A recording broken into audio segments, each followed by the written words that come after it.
Okay, cool. So, Dr. Tillman is a teacher at Stanford University's online high school, and he majored in computer science and has made many computer games. And he also is a philosopher and got his PhD in philosophy, and he has a podcast on philosophy as well. So I'm super excited. He was my HSC teacher this past year, and I'm super excited to hear what he has to say, and I'm really looking forward to it. So yeah, without further ado, Dr. Tillman. Well, thanks so much, Jada. First, can you guys hear me? And thank you, Lexi, because I'm never quite sure. I have a tendency to log in and it uses the wrong mic, and I think everything is working well today. Are you guys all, is everybody here done with classes? I was talking to somebody earlier in the week and they still had work that they were doing for stuff, and I felt very sad.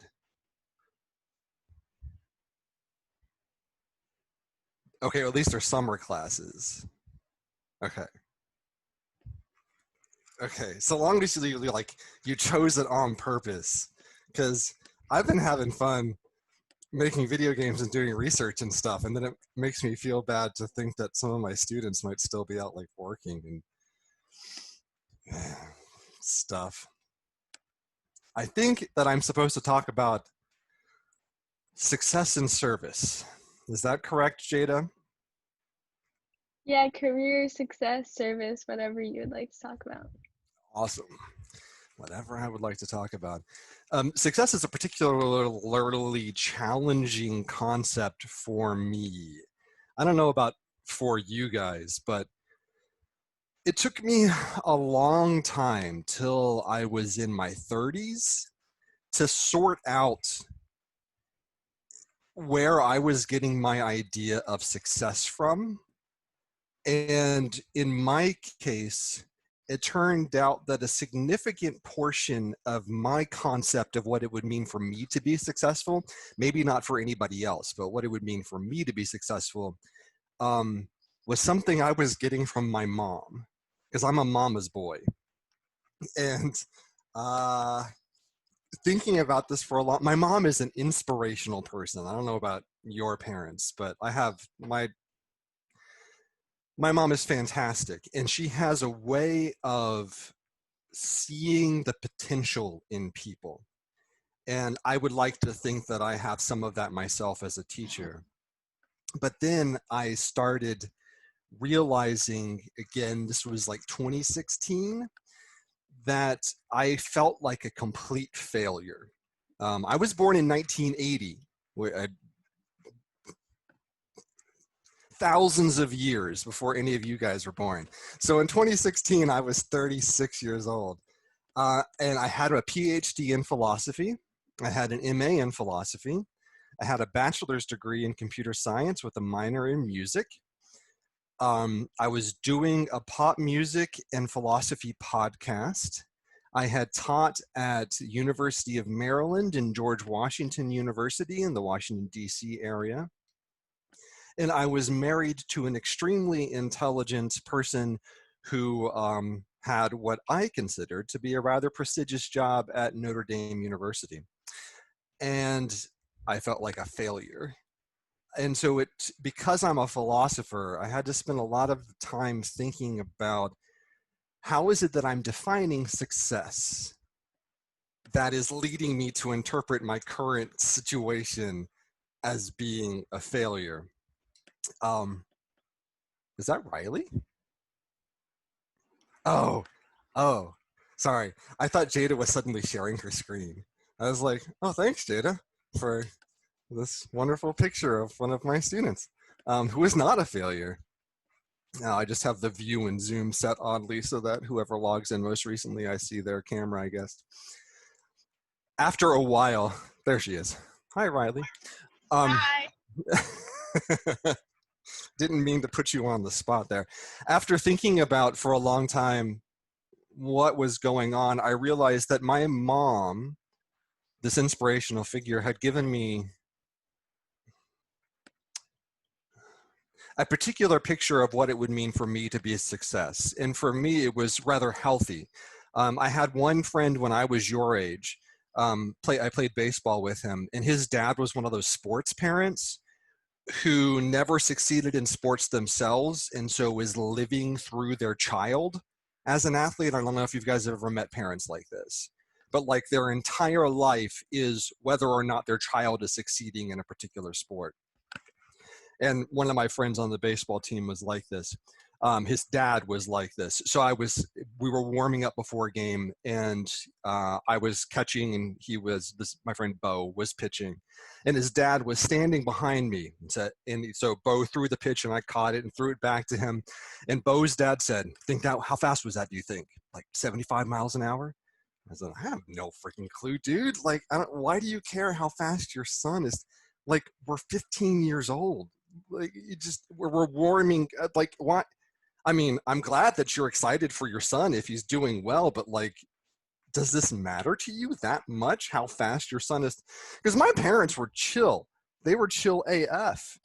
And so like they come, and whatever I wanted to do, if I wanted to play baseball, I played baseball, and I had to stick with it to the end of the season, but they showed up and never put any pressure on me other than that. And I looked at Bo's dad and I was like, thank God I don't have this guy as my parent. But when I got to 36, I realized that in spite of how chill my parents were, I had still gotten expectations about what it would mean to be successful. And they included things like being a philosopher, which I had achieved. I got a PhD in philosophy, hooray. But the point of getting a PhD in philosophy was to go on and be an inspirational writer and speaker. And I could do that so long as I was teaching. But the academic job market in 2016 was terrible, and it probably still is terrible today. And I couldn't get a permanent position. So the economic realities of my world, and you guys remember 2016 if you don't remember 2018, hopefully you weren't worrying about economics back in 2016. If you're worrying about economics, do something better with your time. Play video games, for the love of God, or I don't know, listen to music or something. It's not your job to fix the economy. But I had to worry about that because I was trying to get a job, and I couldn't get a job. And the fact that I couldn't get a job meant I wasn't successful, a permanent job. My wife got the permanent job. And so I moved with her to the Midwest. And I felt like a complete failure because in spite of the fact that I had the degree that I wanted, and I was able in some ways to do the kind of helping people think about their lives that I wanted to do through podcasts or through blogs or whatnot, I wasn't at the level of inspirational writer and speaker that my mom had always told me I could be. And she wasn't trying to put pressure on me. She wasn't trying to define success for me. But because I'm a mama's boy and I take what my mom says seriously, that inspirational picture of, look how awesome you could be, Micah. The opposite of Bo's dad, like pressure, you've got to be awesome. My mom was like, you are just the coolest kid. You're so smart. I bet you could write a really great book. And then not being able to do that, I had to start asking myself, how much of my picture of success derives from my mom's just loving me to death? And how much of it is what I really want to be doing with my life? And so I started worrying about that. Do I do that to you guys who are my students? Because I look at you and I see these glowing auras around you that says, this person is awesome. They're so much smarter than I was when I was their age. They're at a cooler school than I was at when I was their age. They're going to go out and change the world. And I write little comments in your paper. This is a brilliant paper. I love it. You could turn this into a career-long research program. And I thought, oh, dang, am I going to inspire these kids into what I think is success as opposed to what they think is success? And I don't want to do that to you. I want to somehow be inspirational to people without on accident imposing my picture of what success means for them on them. Well, thank you, Jada. I hope so. But if you ever catch me doing it, just remember, like, I'm trying to be helpful, but sometimes Tillman, you can say, hey, Tillman, shut up. I'm a ballet dancer right now, but what I want to do with my life is chemistry. And you can't tell me that I'm going to be the greatest ballet dancer of all time. I'm going to be the greatest chemist of all time. So shut up. Uh, and then I'll say, you're going to be the greatest chemist of all time. And then you can slap me in the face again and say, Tillman, I'm going to be the chemist I want to be. Whether that's the greatest chemist of all time, I don't actually care. And I'll say, okay, sorry. I was just excited about how cool you were. A part of the last few years for me then has been trying to take ownership over what I think is success and what isn't. And realizing that for me, being successful is not so much an achievement as it is something that I am lucky to have. And it's a state of being in which I get to do the things that I want to do with my time. So success for me has ceased to be, did I ever write a book that changed the world? Did I ever do a podcast that changed culture for the good? And has become, what am I doing with my time right now? And is that fun and meaningful for me? And fortunately, I am lucky enough that my job lets me answer yes to that, because I finally got a full-time job. And my free time allows me to do that. And what I do with my free time is the kind of thing that I wanted to do when I was 15 years old, but got distracted by how inspirational my mom's picture of me as the next great philosopher was. And what I wanted to do when I was 15 years old was to make video games. And so now with my free time, I make video games and also philosophize about video games a lot.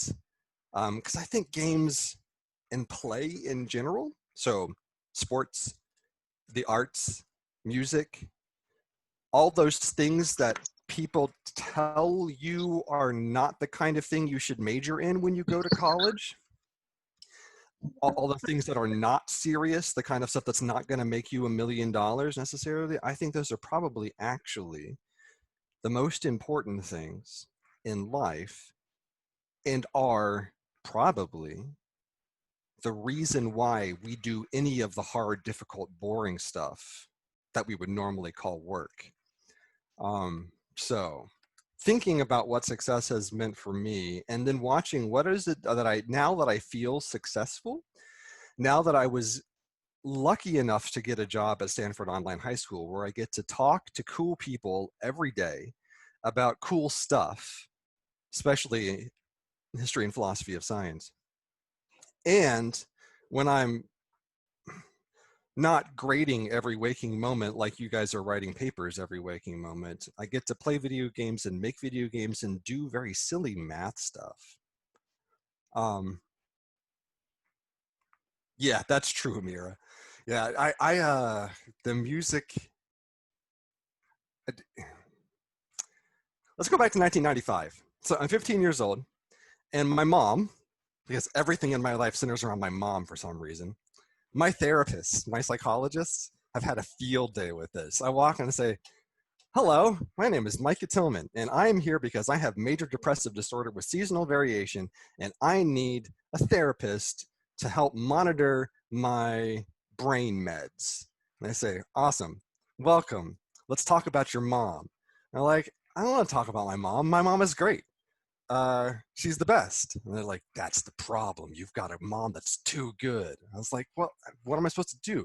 Go back in time and tell my mom to suck? It's like, hey, mom, could you yell at me a little bit, please? Like, could you be like neglectful or something? Anyway, what my mom did when I was 15 is she bought me a computer. She was poor. I grew up in a poor family. My mom bought me a computer, and I discovered that computer programming was a lot of fun. I taught myself how to do some programming. And then that same year, I was doing karate. Have we got any martial artists up in here? It wasn't karate. It was Tang Sudo Mutu Kwan, which is a mixture of Korean and Chinese styles that the former owner of the Philadelphia 76ers also practiced. He was one of the masters of and then he went on to own the 76ers. I was hanging out with friends from karate because we were homeschooled and had to do something after karate practice because my parents are both working evenings. And we were sitting around listening to music, and a song began to play on the speakers. And I looked at them with wide eyes and I said, "Vanessa, what is this music?" And my friend Vanessa said, "This is Plank Eye." And I said, "No, I don't want to know what the band is. I want to know what the genre is, because this is the music I've been looking for my entire life. What is this?" And she said, "This is alternative rock. This is a genre of rock and roll that was invented in the early 90s, well, actually in the 80s by certain bands, but then popularized by Nirvana." I was like, oh, dang. I didn't know rock could be like this. And so suddenly I wanted to make video games, but I also wanted to be a rock star. I was programming on my computer, but I was also writing songs on my guitar. Fortunately, my dad shows up in Tillman's story for once. My dad was a guitarist and taught me how to play guitar. So I went off to college and I majored in computer science and minored in music, all the while hoping that I could somehow both make video games and be a rock star at the same time. I don't know. If I ask you, when you guys come to office hours, if I ask you, and if you're not one of my students, pretend, what do you want to major in when you go to college? Again, tell me to shut up. Because when I went off to college, I had made my decision about what to major in when I was 15 years old. And I was a relatively different person by the time I was 18 and in college. And my smart friends waited till sophomore year to declare their majors, whereas I declared my major right away and I was kind of stuck with it afterwards. I was a computer scientist who wanted to make video games, who didn't like computers but liked video games, and also a musician who liked rock and roll, at least alternative rock. And when I got to senior year in college, I was like, I don't want to do this anymore. And I had to go off to grad school for philosophy to really find my way again. The theme of my talk today has been, don't let people who like you and have more authority than you put pressure on you to be what they think would be awesome for you to be, but instead,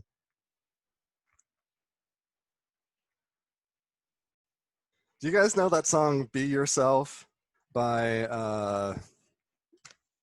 Audio Slave and probably a zillion other bands? I don't know, Jada. Well, my mom.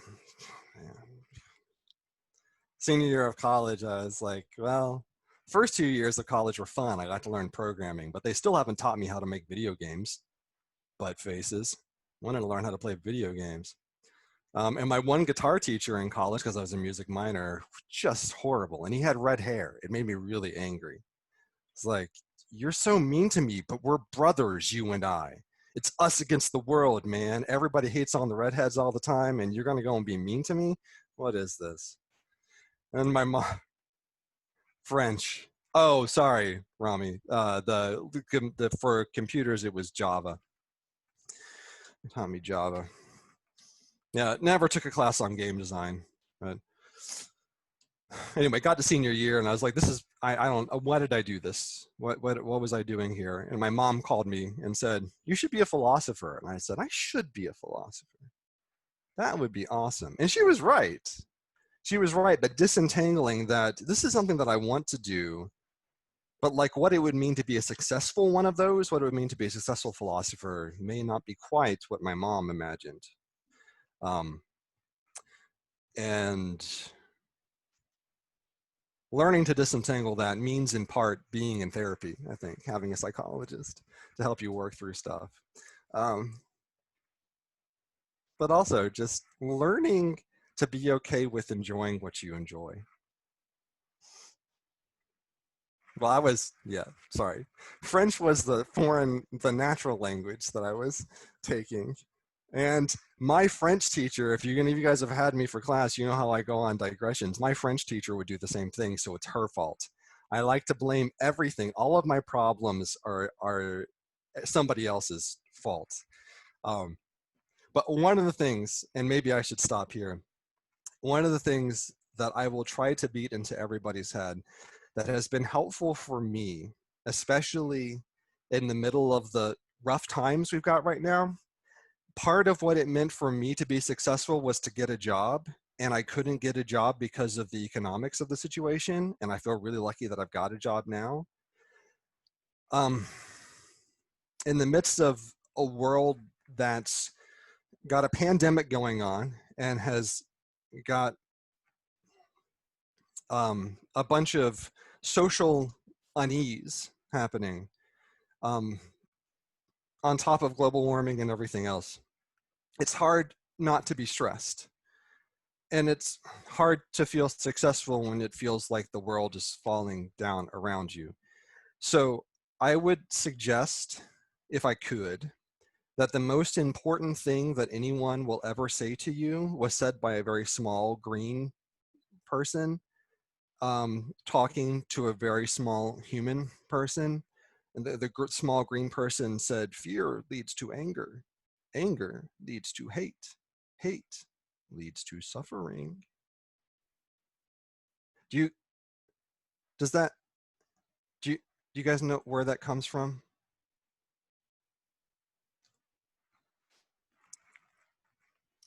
Because, yeah, it's Yoda. I don't, yeah, it's Yoda. From which movie?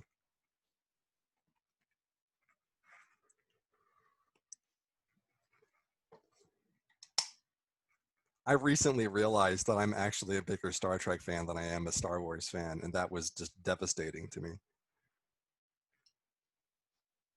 Yeah, it was Phantom Menace. Yeah, yeah.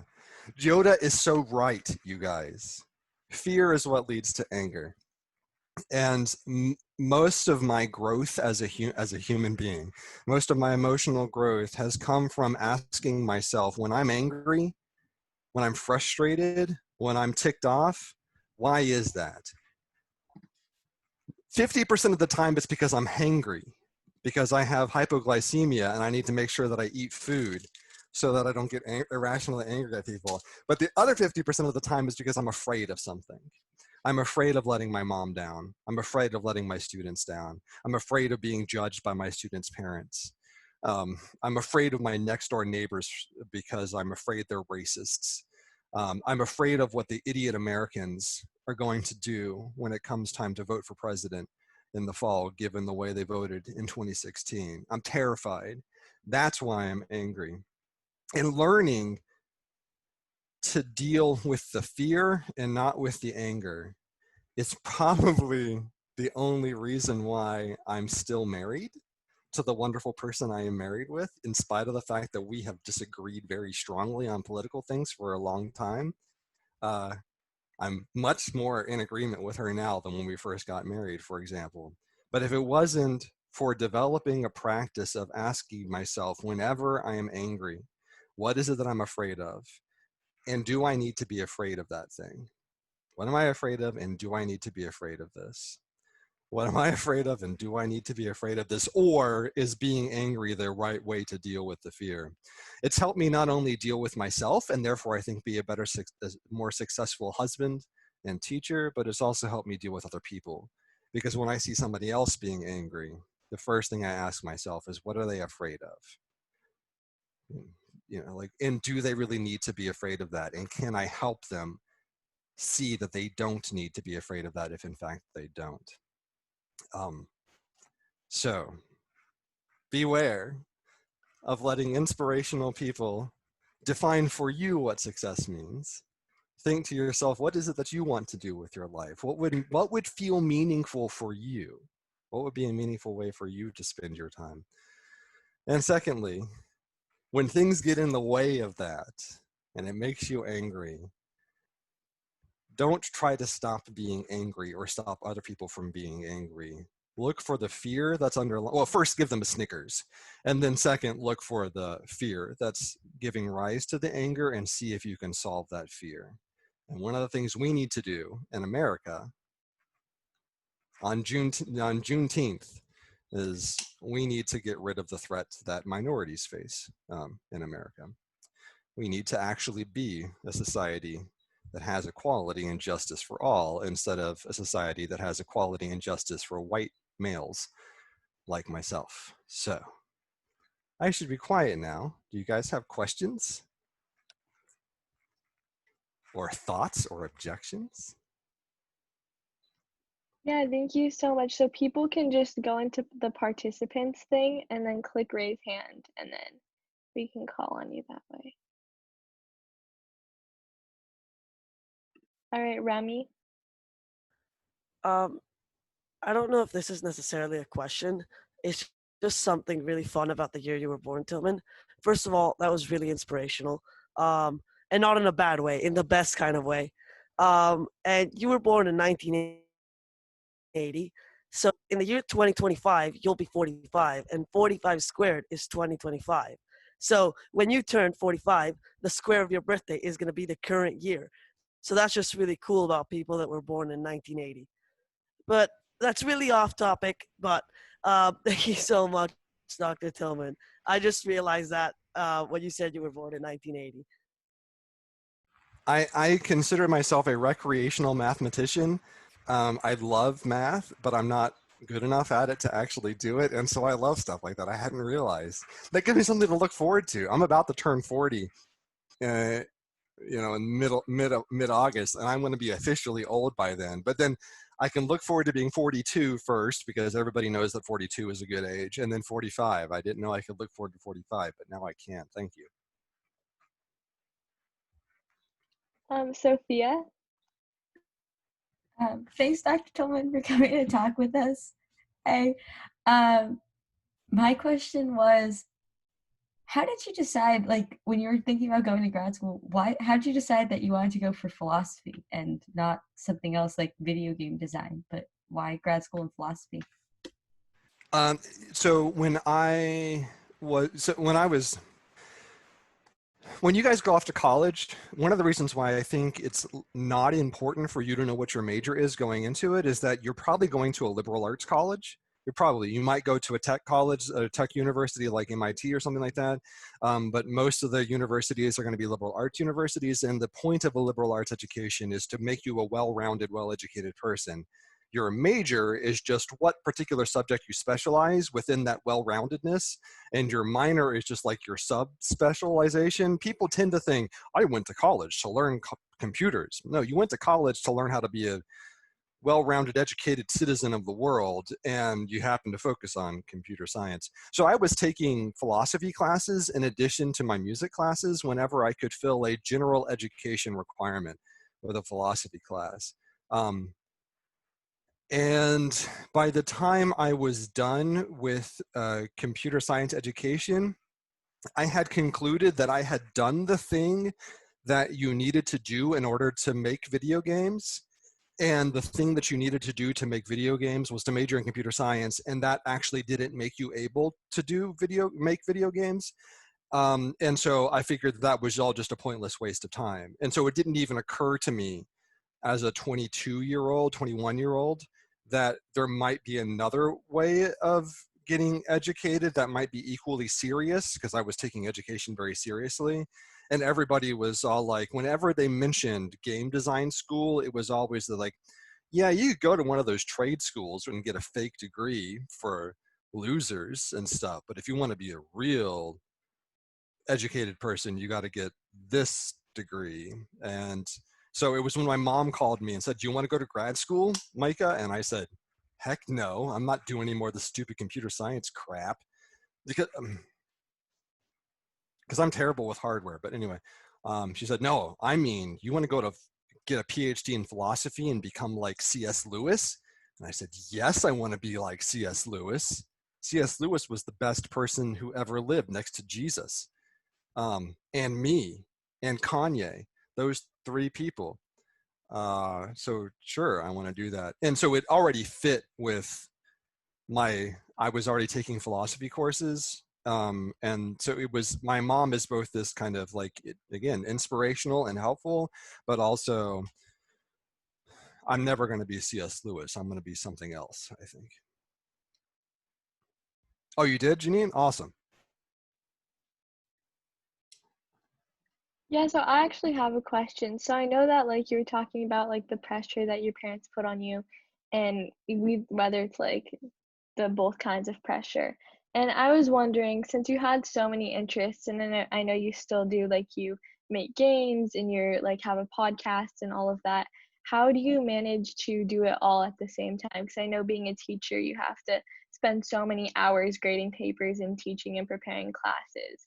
So how have you managed to do that? Because I'm also like interested in many different careers, and so I think it'd be interesting to hear about that. Yeah, that's a good question. One of the ways that I do it is that I got a PhD in philosophy, which enables me to do whatever the heck I want, because philosophers have this cultural, like when you get your PhD in philosophy, the president of the world comes up to you and hands you a card, and on the card it says you're allowed to talk about whatever you want to talk about now. And so if I am a philosopher, then I can do philosophy of video games, or philosophy of music, or philosophy of your mom. You know, I could just do philosophy of whatever I want. So technically anything that I'm doing um, counts as my job, sort of. That's the easy answer. The less nice answer is that I don't get anything done, because I'm interested in so many things and I'm doing so many things that I don't get any of them individually done. It's only when I have a deadline. Yeah, so I could do a philosophy of motherhood. I think I'd be really good for that. I think having a guy who has no children, but who has a PhD in philosophy, do a course on the philosophy of motherhood, I think that would be really, really insightful. Some people just want to watch the world burn. So the only way in which I ever get anything done is I have a deadline. So for instance, last summer I actually did something. Anybody here who had me for MSB knows that I made a computer game about Mendelian genetics that I had people play, and I got that one done because I only had the summer to do it, and I wanted to have it ready for when we got to Mendel the next school year. But otherwise, I just kind of pitter patter around and enjoy doing my hobbies, even if I don't ever complete them. I'm trying to learn how to love the journey and not just the destination, I suppose. But if I ever figure out with my therapist how to like be more focused and stuff, I will let you know, because this is one of my ongoing struggles in my life. Is like I just like so many things, and I'm like the dog in Up. You know, when the squirrel runs by, you know, when it's like I'm doing computer programming and then suddenly fractals run by, and I've find myself having spent the last 3 months developing an app so that you can see the fractal structure of prime factorizations and stuff. I was like, I was in the middle of making a video game and I haven't done anything on that. And so deadlines is one. And second is I don't know yet. And I'll let you know if I do. Yeah, please do. I also really agree that like enjoying the journey is very important. Hallie. Yeah, sorry I can't be on cam, but first off, thank you so much for giving this talk. Like Rami said, it's been very inspirational, and I always love hearing your stories. I was also wondering, like, how do you think someone can overcome like the obstacles in life that you kind of talked about without like a bigger, stronger support system like you had with your mom? If you even know, I guess. No, I don't. I actually, this is something that, yeah. The, the best thing you can do, I tell people this, is be born to a rich family. So that's your first job, is make sure that you were born to a family with money. I wasn't. That was my first mistake. I was born to a blue collar, Floridian backwoods white trash family. But my grandparents were like pastors and psychologists and stuff. So I had some of that background. Second thing you need to do is to be a white male. That helps. So work on that. It would really help also if you kind of had some Christianity going on in America, you know, just a little bit of that. So when this is it, do you ever think to yourself about all the things that had to happen for you to be born? Like, this is Juneteenth, right? Juneteenth, as far as I understand, is a celebration of the day when word of the emancipation of slaves in America finally arrived in Texas. If it weren't for the Civil War and the North's winning that, my wife and I would have grown up in different countries and might not ever have met. You know, and just sometimes it's terrifying. All the accidents, to use a philosophical term, as opposed to necessities, accidental as opposed to necessary, all the things that could have been otherwise, that had to go a particular way in order for you to be in the place that you are. And once I saw that I am just so lucky to have found Stanford Online High School.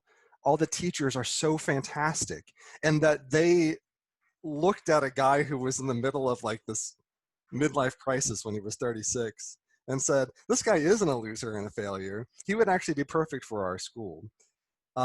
It just, I don't, it wasn't me, to quote Shaggy from that old song from the 90s. So like when what's his face? When Drake talks about how he started from the bottom and now he's here, and how you have to understand that nothing was done for him. He did it all on his own. I think, no, dude, no. It's a long series of getting noticed by the right people, and either luck or blessing, depending on how you look at it, or privilege. And I don't know how to disentangle those three things. Like, I don't know when to say, praise God, thank you for this, and when to say, thanks, cultural system that has set things up in a way where I, a white male, might get first shot at things that other people wouldn't get. So like, it takes away pride, I guess is what I'm saying. So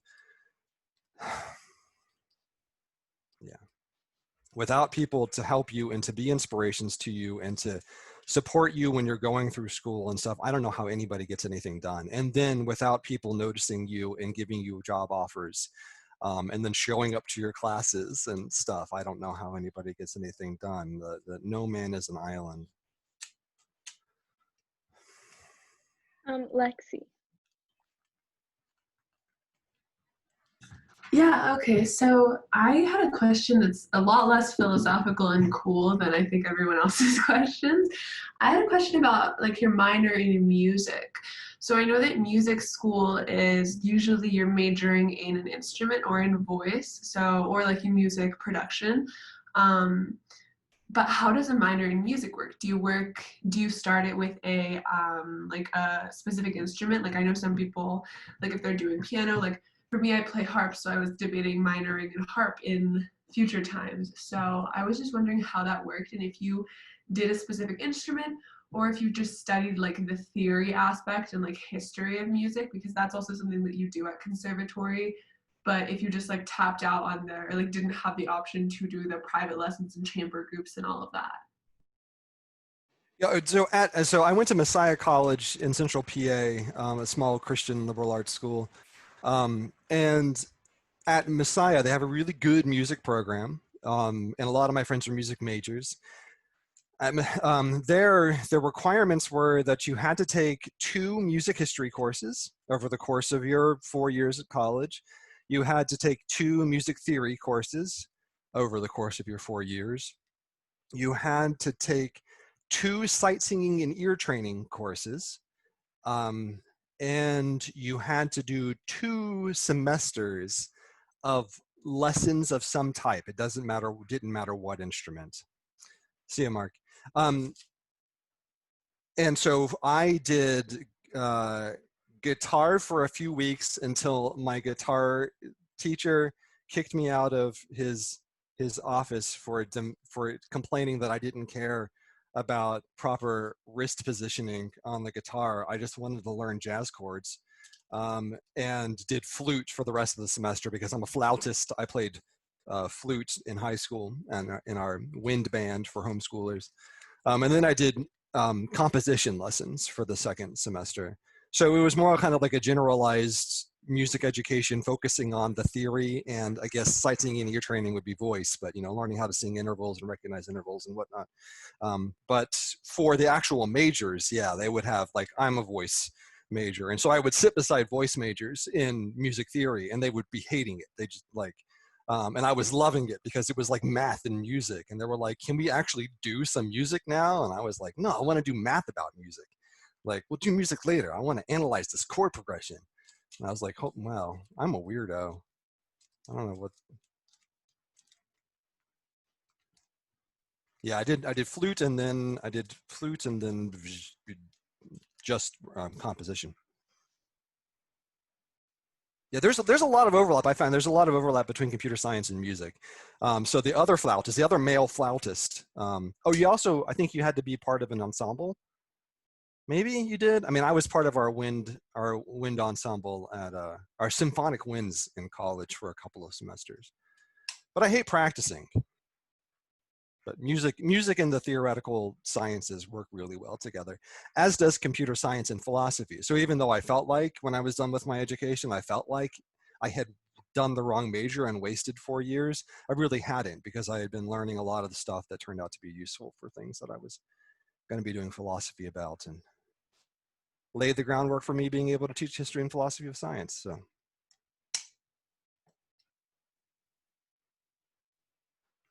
Yeah, one of my favorite courses. Matthew. Hi, Dr. Tillman.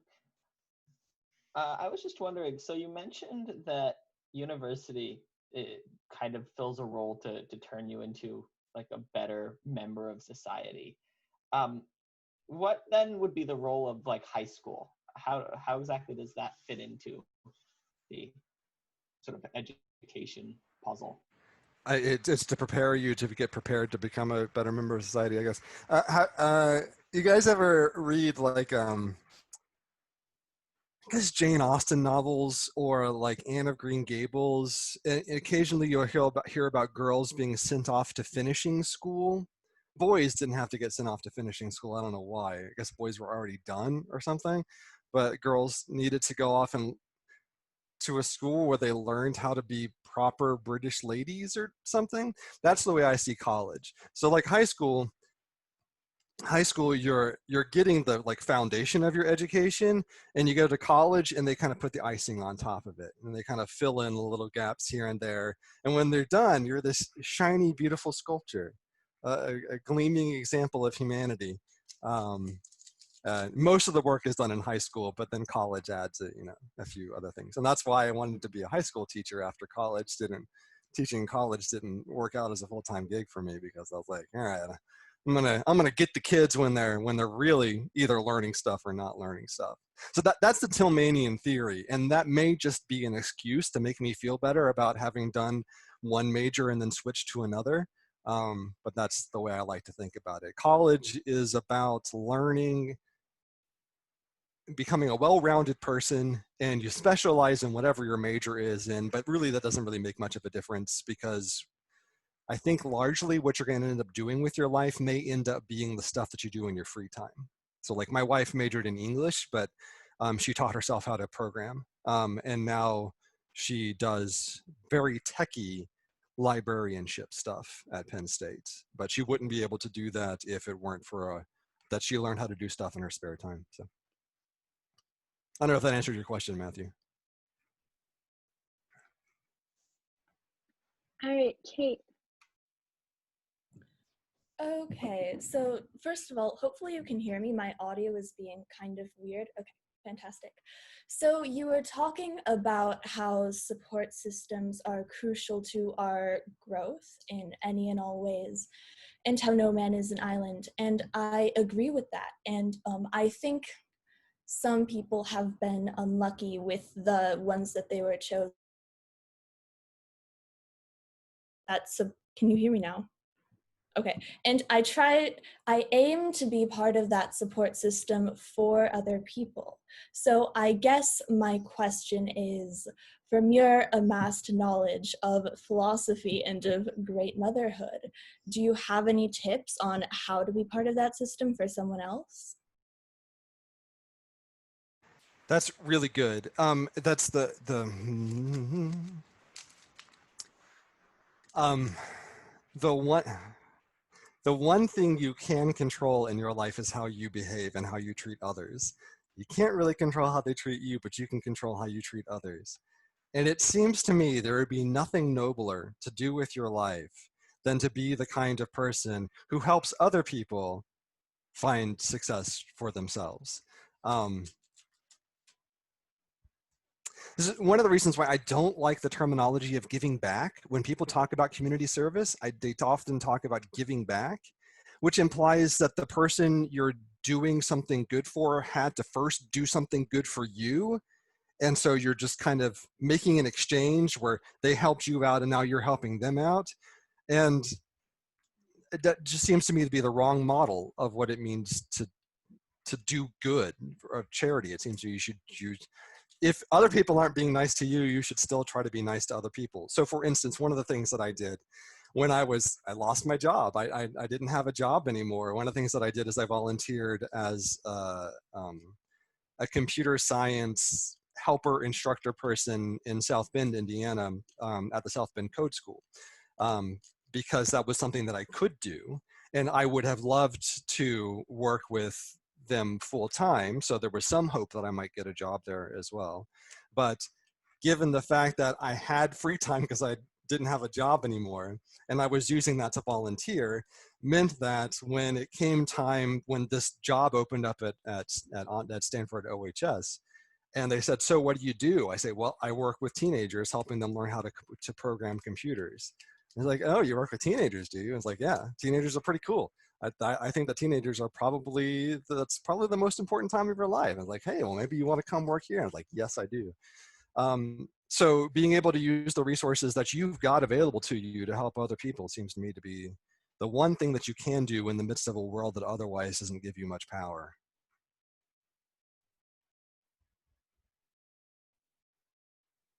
And I think we also just need to be grateful for the people who have helped us along the way and not be like Drake and think that nobody has helped us, because people do help us.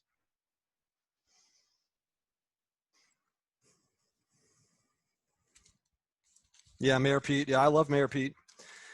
I mean, I don't know anything about Mayor Pete really, but he's just adorable. Like, I was, we were at something and somebody mentioned Mayor Pete, and I said, Mayor Pete. And I said, so you youngsters like Mayor Pete. What is it that you like about him? And I said, I don't know. He's cute. Like, you just want to fuzz his head and like, oh, you just want to pinch your cheek, you little so-and-so. You keep talking about stuff. Because he majored in philosophy too. So I was like, he's a philosopher. So like, that's what I actually have no idea what his opinions are about stuff, but he's just got this kind of goofy little grin on his face. He's a Rhodes Scholar too, yeah. I would suggest not voting for people based on whether they're cute little scamps that you want to fuzz on the head and stuff like that, but it doesn't hurt to be a cute little scamp who people want to fuzz your head. I mean, that's why my mom voted for Jimmy Carter, because he had a nice smile. So, but he's not, he's out now. So don't vote for Mayor Pete. He's not on the ballot anymore. That's my one recommendation.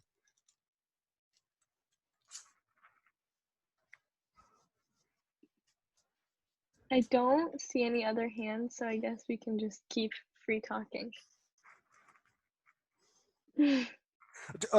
One other thing to say, I hope that it's been clear that, so I'm almost 40 years old, and there are still a lot of questions that I don't know the answers to. And I think the only thing that I do know the answer to is how to think about the questions. So don't think that just like when you get to be 40, like I am, you're going to still be you and probably still have a lot of the same questions as you do now. Like, adults don't secretly have it all figured out. And neither do philosophers and teachers. But what I think we can be good at is get better at over time is get better at about living in the process, even if we don't have pat answers for stuff. Is Mayor Pete a polyglot? Does he speak 6 or more languages? Because if so, I hate him.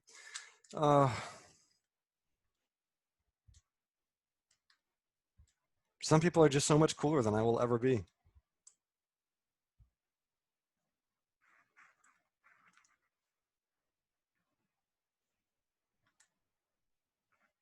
Go ahead, Hallie.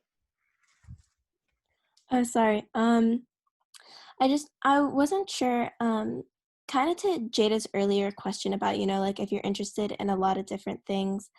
I guess I'm kind of interested in a few different kind of career paths, but they're all kind of risky, or you would kind of have to make a big commitment to them, right? If that makes sense. So I guess, I don't know, how would you go through the process of figuring out which one you think really works for you, if you're not quite sure about that yet, or you're worried one will work better than the other, but it's hard to kind of switch back and forth once you've made that choice, if that makes sense. Yeah. Yeah, that's I mean, of the things I could have majored in, I went with the one that seemed to be the safest economically. Computer science. I know that computer scientists could get jobs, even if they couldn't get jobs making video games.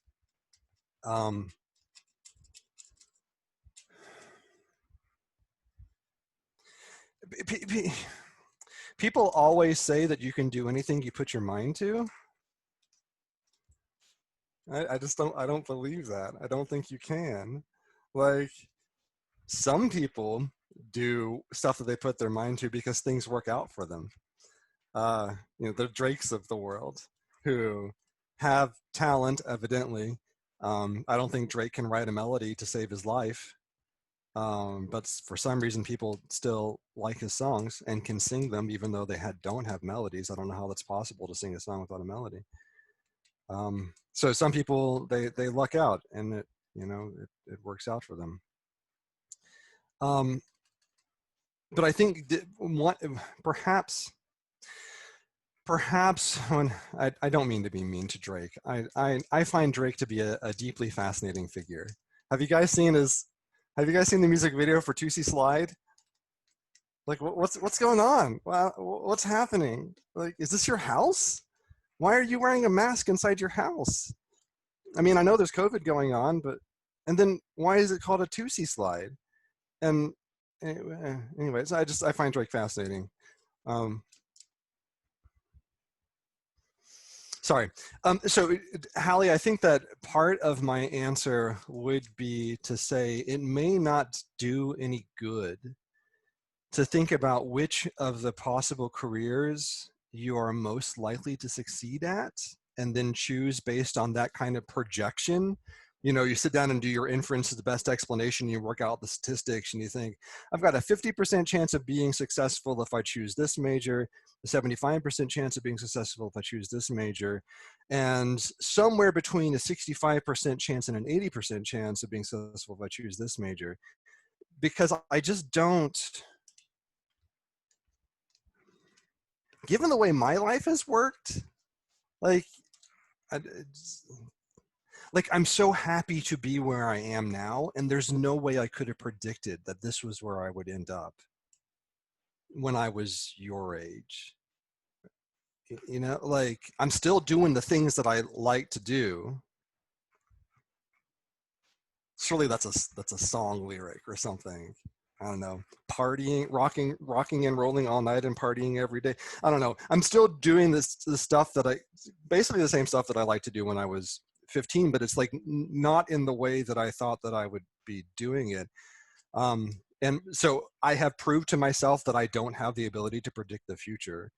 And so I wonder if it might have been better for me just to take the opportunities that arose as they came along, instead of trying to predict where I would end up and then stick to that one path, given how flexible I've had to be of jumping back and forth between things. And it frustrates me to no end that I can't give you a more definite answer than that, because one of the things that I think teachers are supposed to do is give good advice. And I find that given my own history with career paths and stuff like that, I don't think I have any grounds to give concrete advice other than I find that I'm not very good at predicting what I'm going to be doing next. And there's lots of cool things that you can do with your life. And I don't think you would be missing, if you've got multiple good options in front of you, I think that's a good problem to have, that you have to choose between, right? It's good to have to choose between, I could do this and this would be awesome. I could do this and this would be awesome. I could do that and that would be awesome. I can't do all three of them, but thank God, at least I've got three good choices, I guess. I love Coldplay, by the way. X and Y by Coldplay is one of the greatest albums ever. Not so into their recent stuff where they decided that they wanted to be Maroon 5, but before they decided they wanted to be Maroon 5, I think they were really cool.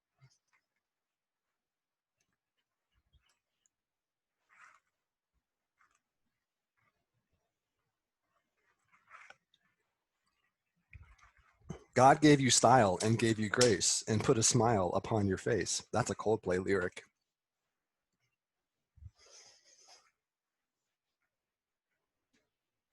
I like Maroon 5. Like, no insult. I mean, if you're going to sound like something, Maroon 5 is a worthy thing to sound like. It just, I like Coldplay better when they were themselves. Fix You is so good. Lights will guide you home. Ever notice how many songs are written by dudes about girls who are broken, promising to fix them? That's what you ladies need in your lives, is a man to fix you. Remember that. And boys, go find yourself a broken girl and then promise to fix her, but never actually fix her, because if you fix her, then she won't need you anymore. And then your relationship will fall apart because it was built on a foundation of brokenness. And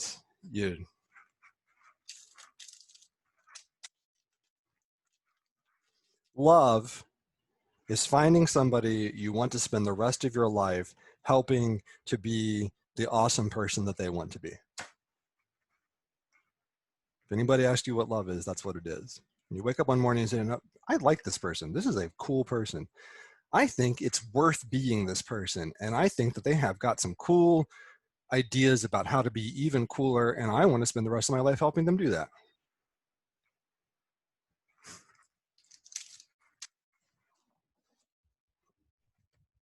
Yeah, this has all been really, really amazing advice. Thank you so much for coming and speaking. I really, really appreciate it. And it's been, I think, really helpful for all of us to sort of get insight as we apply for college this year, next year, and maybe for some people more years than that. But it's really helpful to know what your past was and what your history was as we apply for college and move on with our lives. Yeah, so I think our time is up, but I really, really appreciate it.